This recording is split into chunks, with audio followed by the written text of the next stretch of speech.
So was it easy?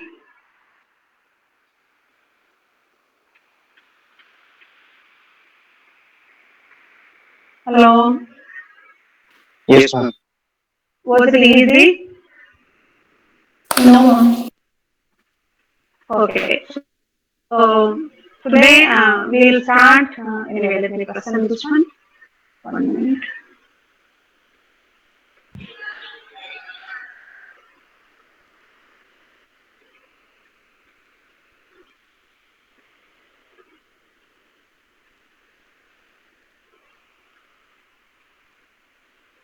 Okay, you are able to see my screen?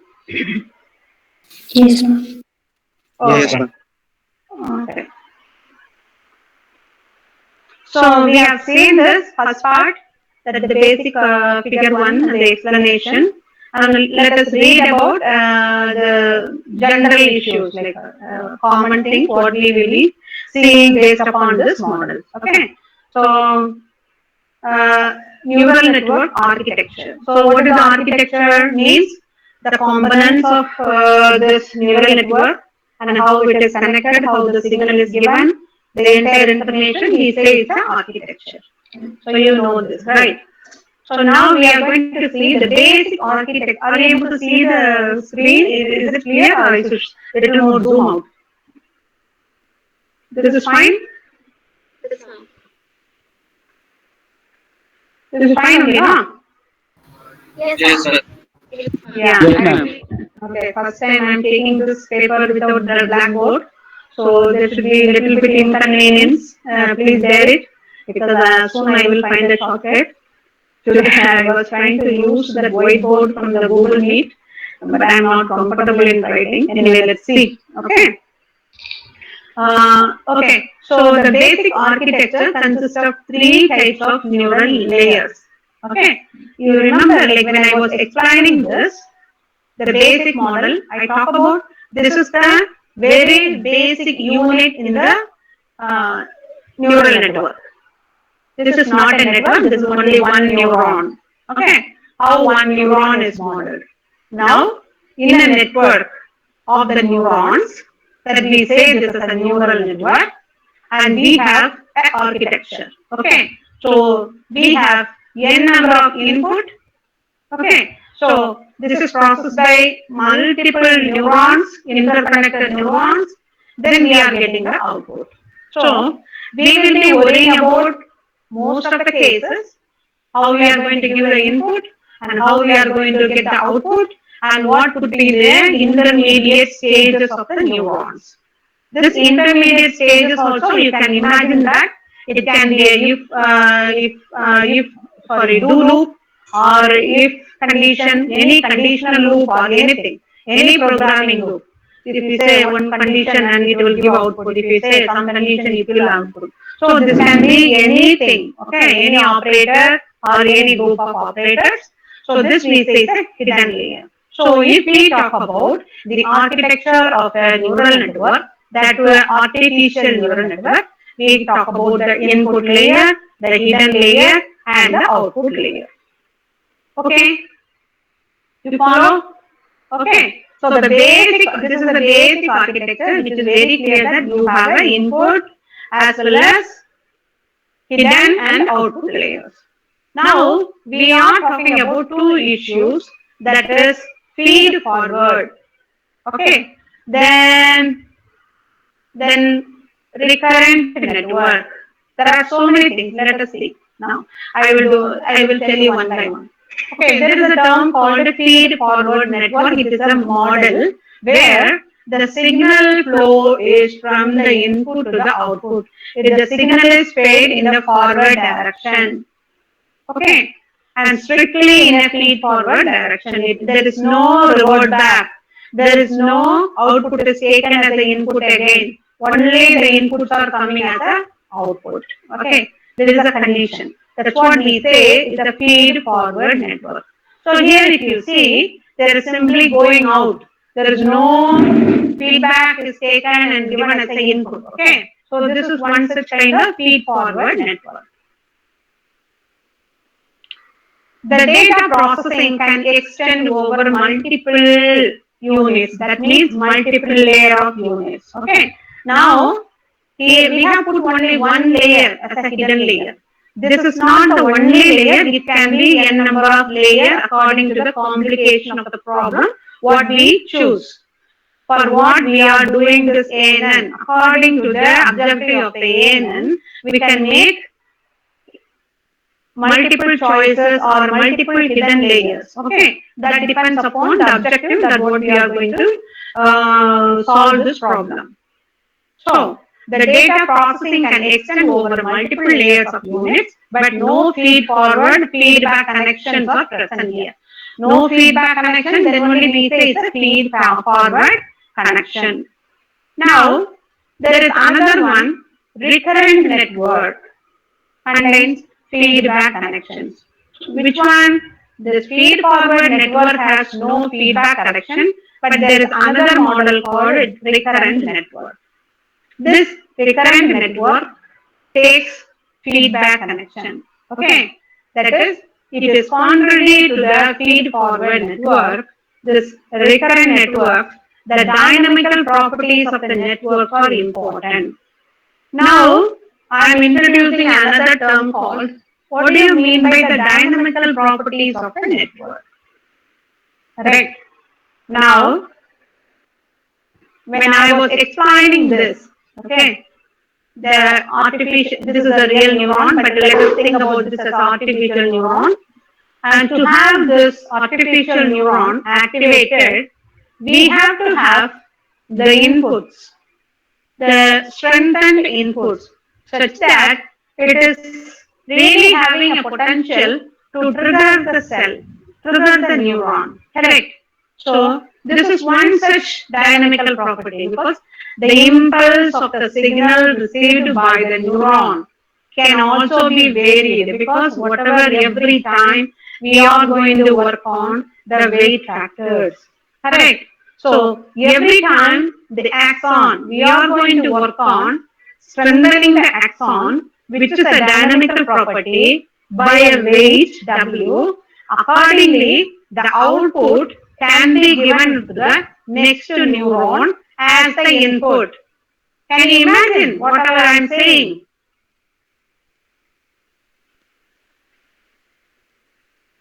Students? Yes, ma'am. Is it clear? Because see, you have to be careful about, I am speaking very slow and I cannot do it in a blackboard, but I am using the figure as much as I can explain it. I am doing it slowly. Please follow my sentences, okay? So, only the thing very visible to you now is the weight factor, which we are trying to use it as an input, but this input, how it is coming? When this axon is transmitting the input, signal, this is coming as an input to the next neuron. Automatically you come to this side. So you are getting an input which is regulated by the weight factor of the axon or any input terminals. Is that correct? Yes, ma'am. Yes, ma'am. So this is one such example of a dynamical properties. Okay, because we are talking about the dynamical properties of the network is very important to transfer the signal from one end to the another end. So in some cases, the activation values of the unit undergoes a relaxation process. Now we are coming into another term called relaxation process, such that the network will evolve to a stable state in which these activations do not change anymore. See, there is there is a transmission of the signal from this to that, right? It can be a pulse when you are giving an input. This is activating, this is going on. But when your signal is weak, this can go into off state and the process of the signal can be stopped. So, in this case, this is a pulse.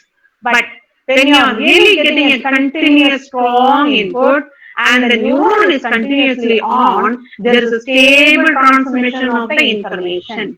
Correct? You all agree? So these are the stages, different stages one can experience. So what happens? This stage we say this is a stable state. So in the stable state, the neuron continuously evolve to react to give the output, and it will not recognize any other changes that is happening. That means the neurons is completely trained to process the particular signal in a successful manner. This is what you are training the neuron. Later we will read it, but I am just explaining the term now itself. Okay. So how many of you have experience in handling the statistical data? Anybody?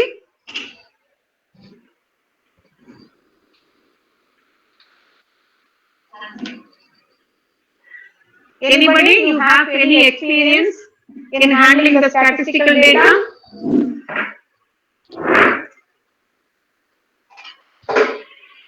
Say yes or no, ma? No, ma'am. No idea, right? Okay. So there is a process called training a data. Okay. This term that are you guys are taking notes? It would be really good if you take some notes. Okay. Yes, ma'am.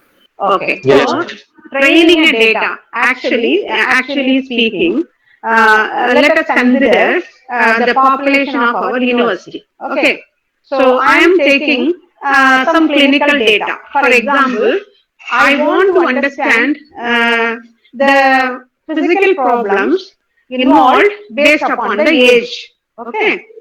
So I take the same blood pressure, sugar level, cholesterol level, and everything with all the people inside the university campus.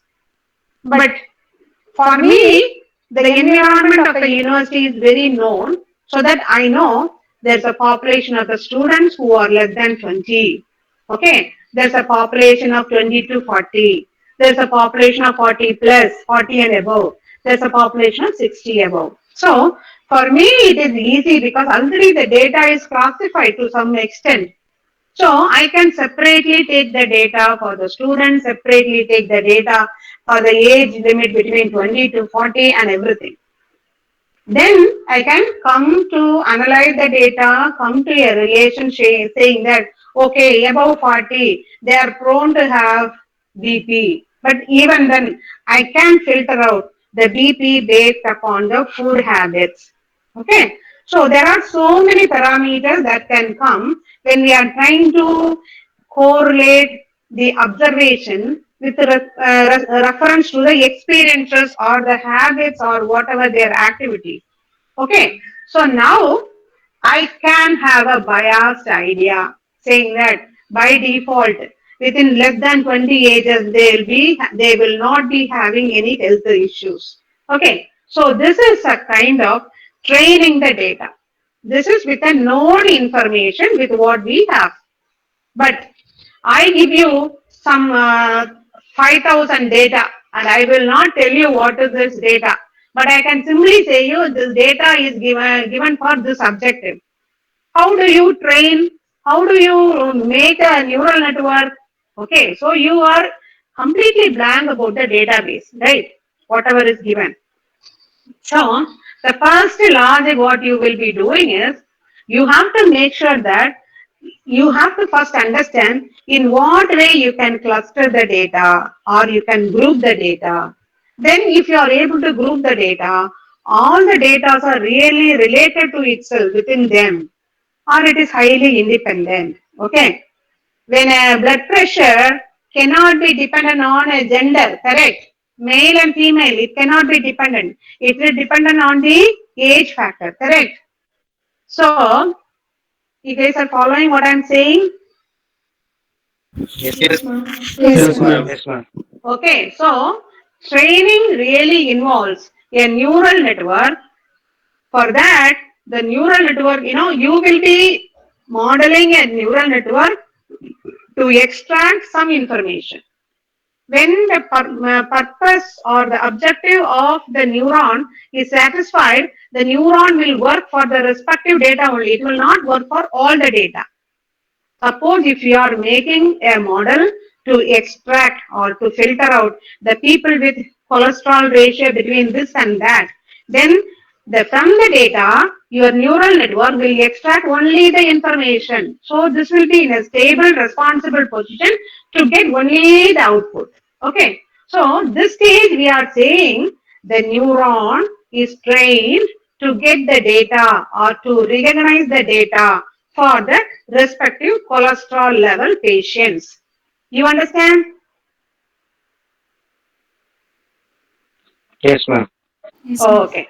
So that's what it says that when this is in a stable state, the neuron will be successfully on to filter out the information. So the changes of the activation values of the output neurons, in some cases, the activation values of the units undergo a relaxation process where such that the network will evolve to a stable state in which these activations do not change anymore. Okay, so because already the neuron is in the activation stage and it is in a process and that is in a stable state, so any new triggering of this activation will not do any disturbance. Okay, and this is one case. But in other applications, we can also, the changes of the activation values of the output neurons are significant because such that the dynamical behavior constitutes the output of the network. Now, in one case, we can think about the stable output from the neuron, but in some cases, our dynamical variables, the behavior, the every input, the dynamical parameters can trigger the life of the signal transmission mostly. So, for some analysis, we should also worry about the dynamical behavior of the output, the network. So every time we have to think about the changes in the activation values and accordingly what are the outputs we are going to get. That output is highly determined based upon the dynamical properties. Okay, so there are several other neural networks. So now we are talking about a neural network with a basic compound with a feed forward and a recurrent. And the recurrent, sorry, in the feed forward, there is no feedback is given, but in the recurrent, you are giving a feedback. But even in the recurrent feedback, you can think about whether to include the dynamical behavior or the neuron is continuous in the stable state not to disturb anymore. So these are all the choices to activate or to make the neuron functions, to function for a particular uh, task. So there are several other neural network architecture.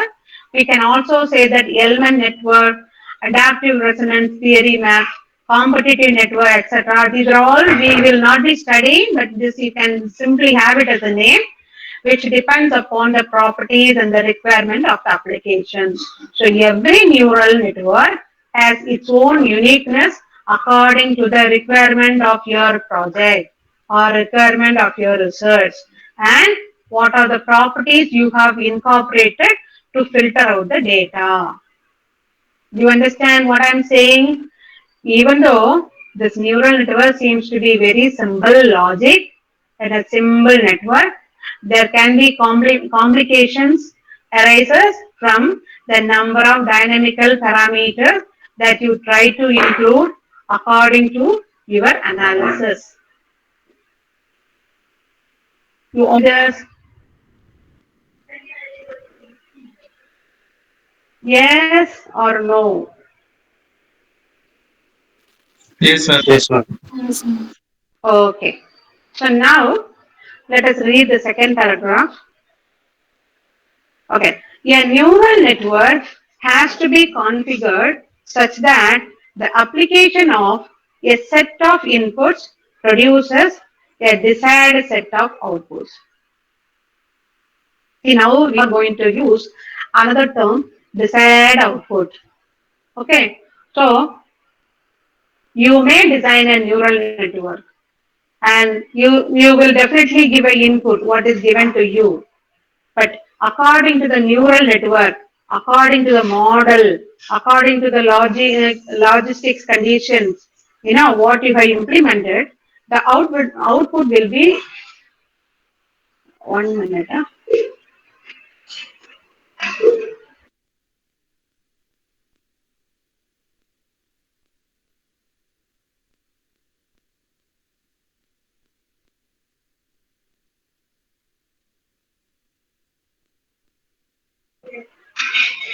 Okay. So what I was talking about is the desired output, right? Okay. So when I'm giving a tutorial, let us make you make on neural network. What you will give an input of some numbers, and then you will get some output. But in between, your algorithm will have some kind of conditions. Okay, and now maybe you are 16 students in the class now. I will not say that what could be the logic what you are providing in the hidden layer. So you may do any operations. So your output will be different, right? All your 16 students will have a different output. But the thing is that in the input is given for a purpose, and the output should solve the purpose of the input. So that we always say, yeah, desired output. See, for a clinical data, and they give something and they say that you do the analysis and come with the results means based upon their parameters, they may expect something, some intuition, some previous knowledge, so that they may expect some output. That is the desired. But every neural network, as soon as you model one, it will not give you the desired output. Okay. So some output will come, but the output you will compare it with the desired output. Then there's a possibility that with the difference you can give a feedback so that the input signal can be strengthened and you can adjust. See, the weight factor is like a rheostat. You can adjust the weight factor such that your output from the neural network can come closer to the desired output. You understand what I am trying to say? This is a training of the neural network. You understand what I am trying to say? Yes, ma'am. Yes, ma'am. Okay. So now I am simply reading because I have gone very fast into it. But a neural network has to be configured such that the application of a set of input produces the desired set of output. This is our objective. So to get the desired outputs, we can do so many modifications. What is this? Let us see. Various methods to set the strengths of the connection exist. This sentence is for this. I was talking about strengthening the connectivity. Okay. So the various methods to set the strengths of the connections, existing connections. The one way you set the weights explicitly using prior knowledge. See, okay, some students will do some project, and the next year, in the same group, some juniors may come and they can extend the research work. Probably, if one student is doing some analysis in ANN, and he must have given one model to the guide, right? And the junior who comes, he will use the model and he will understand for what input he has used this. And he can use the same model for his objective also. Probably now he will have a prior idea of the model, how it works, what could be the input, how this is filtering out the output, whether this is efficiency is really good or he has to improve any weight. All the things he's having a prior idea. Correct. Yes, ma'am. So one way is to set the weights explicitly using a prior knowledge. This is what I was explaining. Now another way is to train the neural network by feeding it, teaching the pattern, and letting it change its weight according to some rules and regulations. See, the changing the weight itself is not, we are not randomly erasing the number and typing it. Let this model understand the difference in the output and the desired output, and it will automatically try to adjust the weight one by one for every do loop or whatever.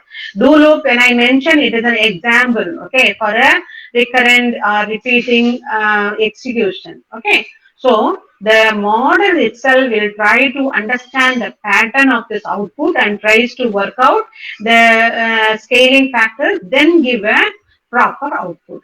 So another way, I'm reading it second time, another way is to train the neural network by feeding it what? teaching patterns and letting it change its weight according to the learning rule. Now we are using another term called learning rule. What could be the learning rule? These are all the things we will be perceptron learning rule. There are some kind of Hebbian learning. So there are some set of statements or some set of symbol rules we apply to the model. Or I can say instead of it's a learning rule, I can say this is again a mathematical statement which is named as a learning rule.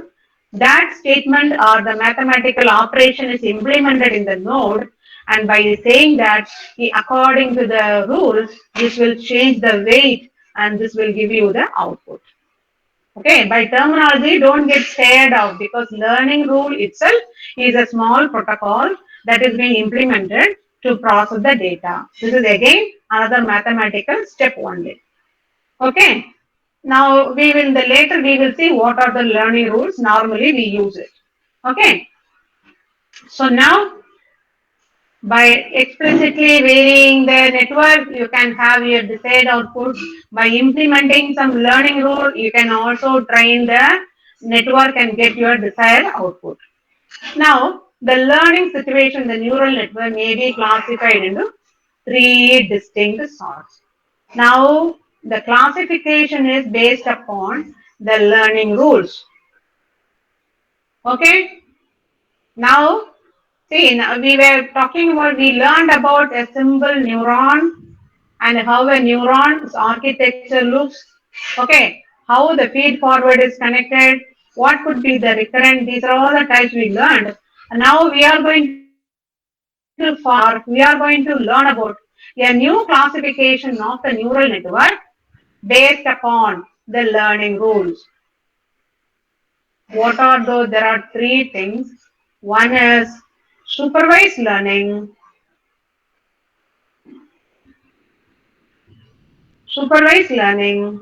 then unsupervised learning, and reinforcement learning. Supervised learning means good students, they need some supervision, but definitely they will learn. Unsupervised learning means they are superlative students. There is no need for the teacher, they themselves will learn. Reinforcement learning means we have to stress the student to do this, do this, do this, do this, then they will do it. So you will understand the difference. Means supervised learning means we should give some input.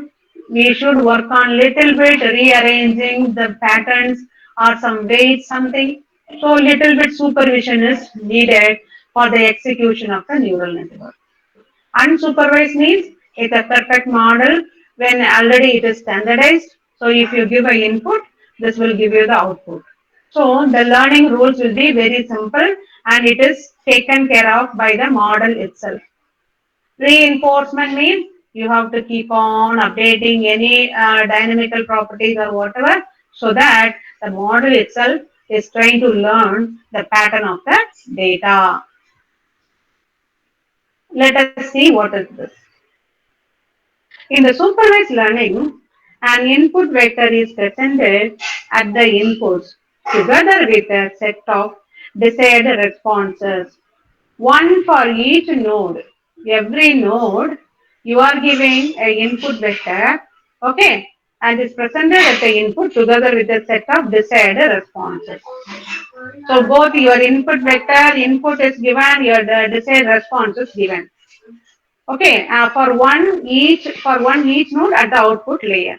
What is that? A forward pass is done. Means from the input, this output has come. This is forward pass. And the errors or discrepancies between the desired output and the actual output is taken. And these are then used to determine the weights. I was talking about the desired output and your actual output, and you take difference, and according to the difference, you work on changing the weights in the terminals. Then you make sure that the difference is reduced, and the difference comes to zero. When a difference comes to 0 between the desired response and the actual response, it means you have approached the real response. Okay, so your model is working in such a way that it is giving the desired response. So your weight changes should be such that the difference is nullified according to the learning rule. So you are going to implement one learning rule or you are going to implement one mathematical equation so that your desired output and the actual output difference is reduced in a couple of cycles. The entire value is coming as a desired one. So you are fine tuning your output based upon your weight changes. That too, these weight changes are taken care of by the learning rule.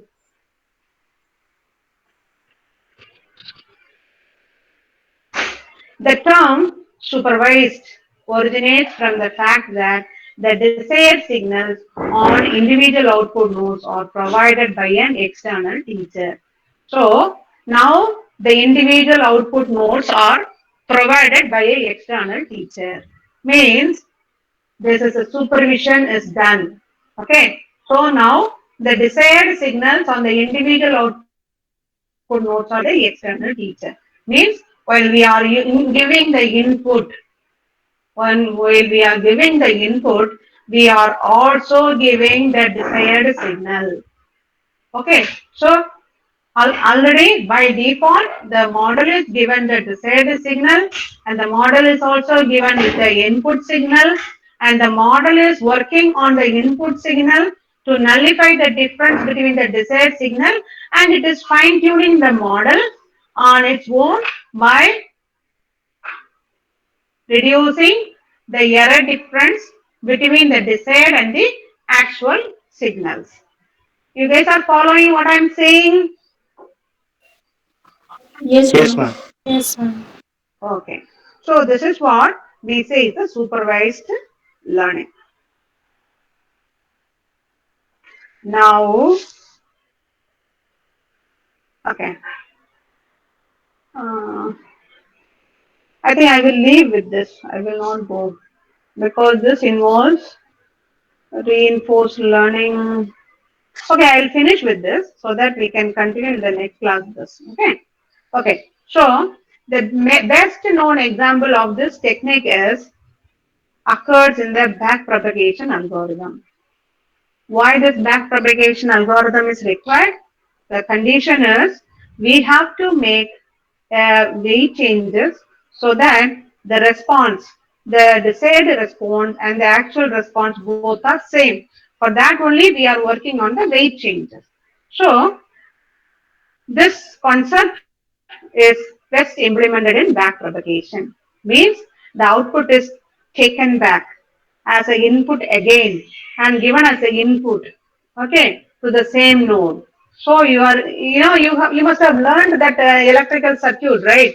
Feedback circuits. Like that, you are taking the output and again giving this as an input. So back propagation and the delta rule and the perception rule. So these are all the things we will do it, delta rule, perception rules, perceptron rules, don't worry. And these are all the learning rules. So let us keep this as a buffer because the second three, we are going to see this only, okay? And in the unsupervised learning, this talks about self-organization because the model organizes on its own. A unit is trained to respond to clusters of patterns within the input. So it is not given any output. The range of output value is not given. Any bias is not there. Only the training of the clustering pattern will be trained. I mean, the model will be trained based upon the pattern given as the input. So in this paradigm, the system is supposed to discover statistically the salient features of the input population. This is the main important point. In unsupervised learning, okay, what is the main difference? The system on its own should discover, okay, on its own to discover the statistically significant features of the input population. That is what it is learning on its own.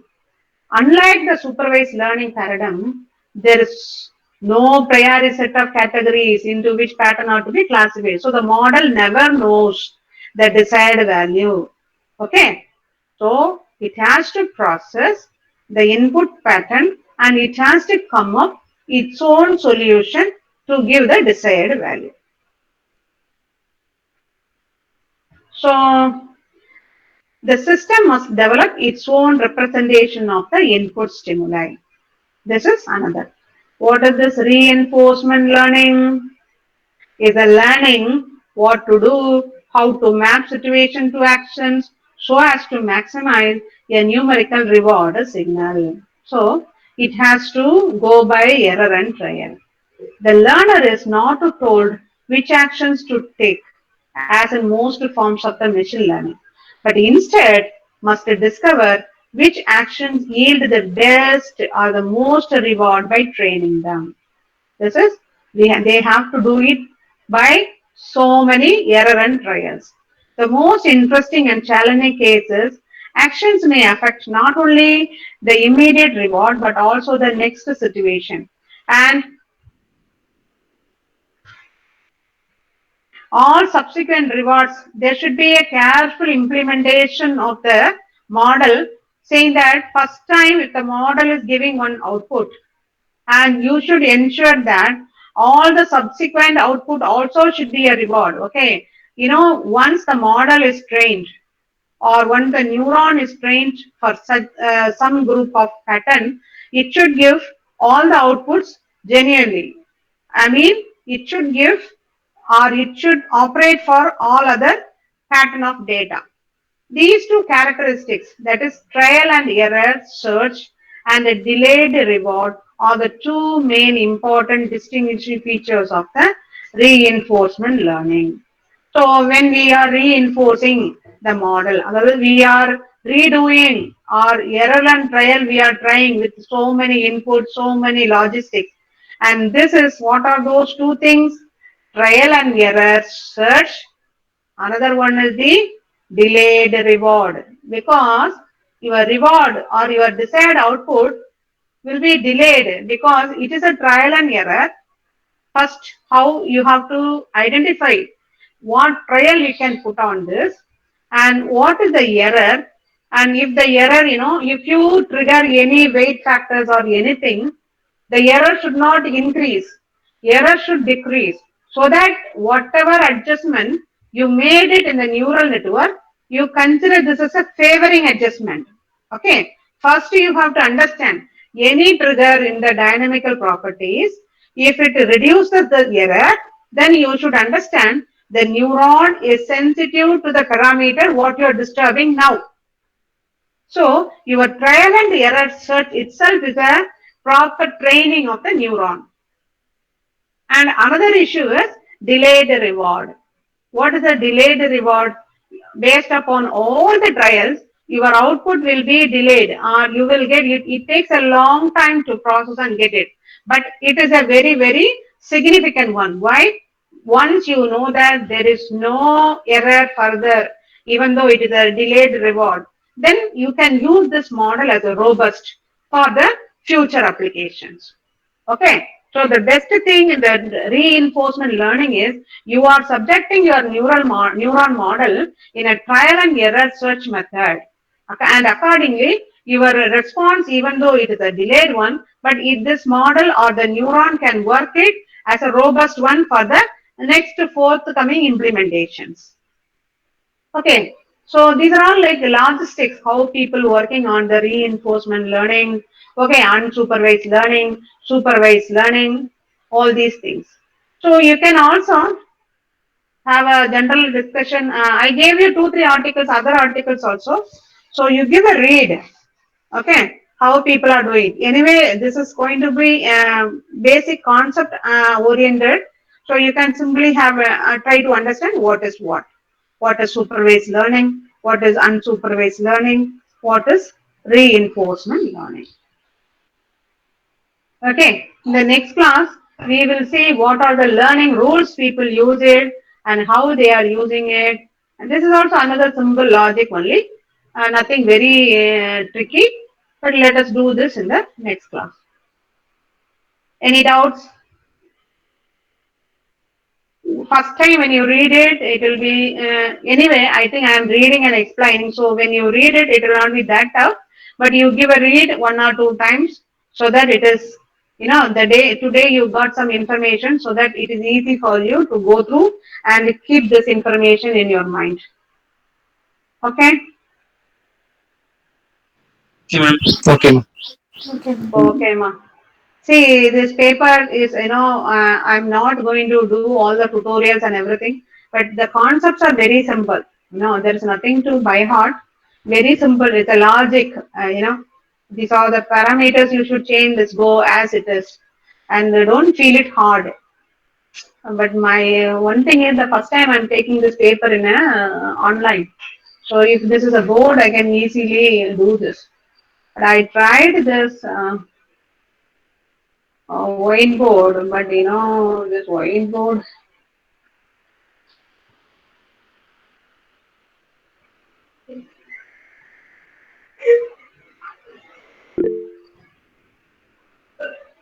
I'm really finding my tough time to write. Now I have to write only like a LKG student. So I don't know how to draw and do this. Not comfortable. But you are okay with this until now, right? There's no issues, right? As long as I'm reading and explaining, things will be easy for you. Correct? Yes or no? Yes, ma'am. Yes, Yes, yes, ma'am. ma'am. Yes, Okay. ma'am. So please do keep a note and do this as a this thing. Don't simply see this because we are facing little tough time because I'm trying to make the best in the online classes. So you also follow me and do something extra work and let us try to finish this paper as easy as I can do and you also follow my classes. Don't give any gap. You know.